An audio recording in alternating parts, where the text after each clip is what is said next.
উপজেলা নির্বাহী কর্মকর্তার কার্যালয়ের ফটকের সামনে তরকারির বাজার বসিয়েছেন ক্ষুদ্র ব্যবসায়ী ও প্রান্তিক চাষিরা।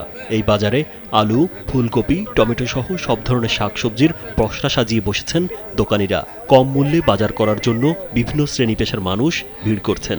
সেখানে প্রতি কেজি আলু 20 টাকা, বেগুন 10 টাকা, টমেটো 5 টাকা এবং বাঁধাকপি প্রতি পিস 5 টাকা, লাউ প্রতি পিস 10 টাকা দরে বিক্রি হচ্ছে।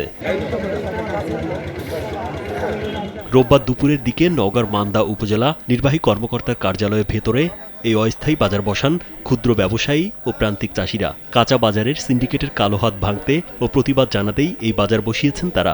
আজকে এখানে হঠাৎ করে সবাই দেখতেছে এখানে আসতেছে উপজেলা, আমাদের এটা ইউনো অফিস। তো দেখলাম যে এখানে কেন আসে দেখছি যে বাজার লেগে গেছে, অনেক বাজারের দাম কম, তো নিচ্ছি, সবাই নিচ্ছে, ভালো লাগছে, ওই জন্য আরো আসলাম। বাজার করে আমি এটাই সুবিধা পেলাম যে এখানে সুষ্ঠু দাম তারা কৃষকেরা মানে যারা ন্যায্য যে দামটা তারা একবারে সেই দামে আমি জিনিসটা ক্রয় করতে পারলাম এবং এতে করে আমি আনন্দিত। জানা গেছে মান্দা উপজেলা প্রসাদপুর কাঁচা বাজারে 2008 সালে সেনাবাহিনীর তত্ত্বাবধানে ক্ষুদ্র ব্যবসায়ী ও প্রান্তিক চাষিরা দোকান বসানোর জায়গা পেয়েছিল, কিন্তু পরে সিন্ডিকেট ব্যবসায়ীরা তাদের বাজারে পণ্য বিক্রি করতে বসার জায়গা দেয় না। তাই সিন্ডিকেটের কালো হাত ভাঙতে এবং সাধারণ মানুষের ক্রয় ক্ষমতার নাগালে আনতে এই উদ্যোগ। কিছু শাকসবজি করে হয়তো আলু বেগুন যাই হোক আমরা আবাদ করে একটু নিয়ে এসে বেচা কিনা করবো, এটা ওরা করতে দেয় না, ওরা জায়গা দেয় না।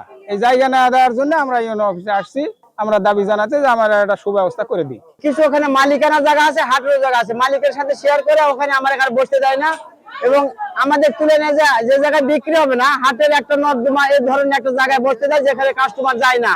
এর জন্য আমরা প্রতিবাদ করলে আমাদের মারধর করে। আমরা হাটের জায়গা পাই না, আসে জায়গা বসতে দেয় না, দৈনিক মারপিট করে, গন্ডগোল করে, মাল ছিটিয়ে ফেলে দেয়। আজকে মনে করেন দীর্ঘদিন থেকে জটিলতা তাদের সঙ্গে দেখা দিয়ে চলে, এটা সমস্যার সমাধান আমি ব্যক্তিগতভাবে এবং আশেপাশে কয়েকজন ব্যবসায়ী সমিতির সদস্যদেরকে নিয়ে সমস্যার সমাধান করার চেষ্টা করছি। আমরা মান্দা উপজেলা বণিক সমিতির অফিসেও বসার চেষ্টা করছি, সেখানেও সমাধান হয় নাই। উপজেলা নির্বাহী কর্মকর্তা শাহ আলম মিয়া জানান, দীর্ঘদিন ধরে স্থানীয় সবজি বিক্রেতাদের সাথে ক্ষুদ্র ব্যবসায়ী ও প্রান্তিক চাষিদের মনোমালিন্য চলছে। এ বিষয়ে 5 সদস্যের তদন্ত কমিটি গঠন করা হয়েছে।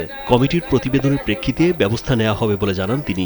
একটি কমিটি করে দিয়েছে। এই কমিটি বাজারের জায়গাগুলো বিভিন্ন পট্টি, সবজি পট্টি হোক, ধান পট্টি অথবা অন্যান্য যে পট্টি আছে সেগুলো তারা পরিদর্শন করে কোথায় এই প্রান্তিক পর্যায়ে কৃষকদেরকে একটু বসার জায়গা করে দেয়া যায় যাতে সবাই বাজারে তাদের সবজি বিক্রি করতে পারে, সে বিষয়ে তারা কাজ করবে এবং খুব শীঘ্রই এটি আমরা সমাধান করে দেব। প্রসাদপুর কাঁচা বাজারের অসাধু ব্যবসায়ীদের সিন্ডিকেট ভেঙে ক্ষুদ্র ব্যবসায়ী ও প্রান্তিক চাষিরাও ব্যবসা করার সুযোগ পাবে, এমন প্রত্যাশা সবার।